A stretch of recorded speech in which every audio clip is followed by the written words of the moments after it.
পুরীর ভিডিও নিয়ে আবার চলে এসেছি তোমাদের কাছে। এটা হচ্ছে তোমার সকালবেলা যে আমরা যেতাম না সমুদ্রের ধারে তখনকার ভিডিও। এটা আর একটা দিনের। দেখো না কত মাছ, এত মাছ দেখতে দেখতে খুব ভাল লাগতো। সবে নৌকো করে মাছগুলো পাড়ে নিয়ে এসছে, দিয়ে জাল থেকে ওরা মাছগুলো ছাড়াচ্ছিল। এখানে বেশিরভাগই সেই খয়রা মাছ বলে না, খয়রা মাছ ছিল। আর দেখতে খুব ভাল লাগছিল, কি সুন্দর মাছগুলো ওরা নৌকো থেকে নিয়ে ওদের সেই রাখার জায়গাতে রাখছিল।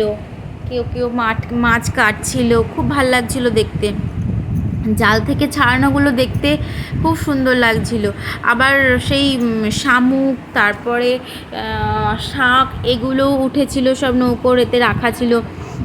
দিয়ে বেশিরভাগ সব খয়রা মাছই ছিল। তারপরে কুকুরগুলো ঘুরে বেড়াচ্ছিল, খুব ভালো লাগছে। আবার সমুদ্রের যে ঢেউটা চলে আসছে আবার চলে যাচ্ছে, খুব সুন্দর লাগছিল দেখতে।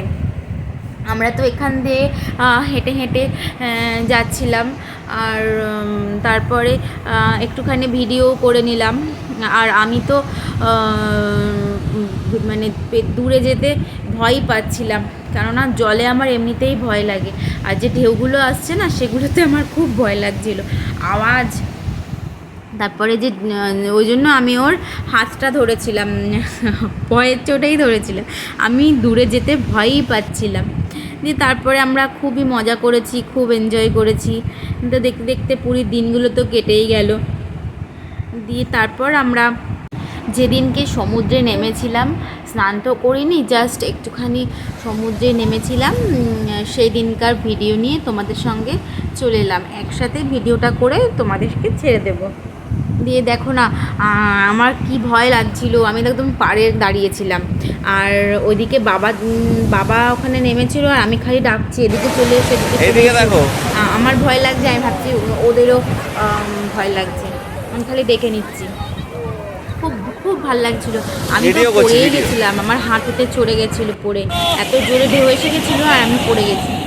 আর আমার শ্বশুরমশাই তো নামতে পারিনি, তাও আমরা ধরে ধরে একটু নামিয়েছিলাম, একটুখানি এনজয় করছিলাম। খুব ভালো লেগেছে সমুদ্রে। আর চলে এলাম এবার বাড়ি ফেরার দিন।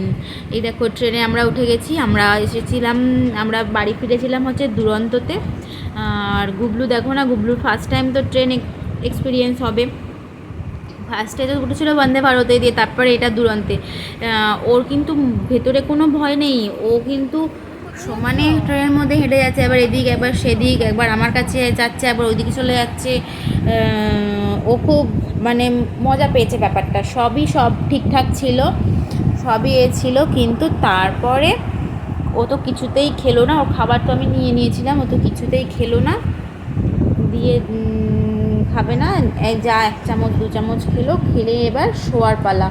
এবার ও তো কিছুতেই শোবে না। আমরা তো আপার পাতে শুয়েছিলাম, ও কিছুতেই শোবে না, কি কান্না, সে শোবে না।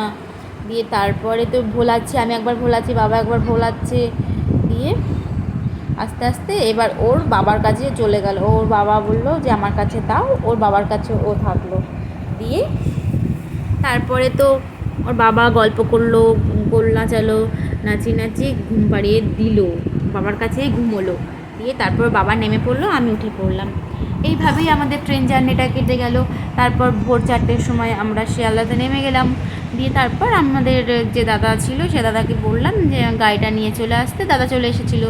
তো আমরা এইভাবেই বাড়ি চলে এলাম। বাই, টাটা। আমরা 5টার মধ্যেই বাড়ি চলে গেছিলাম।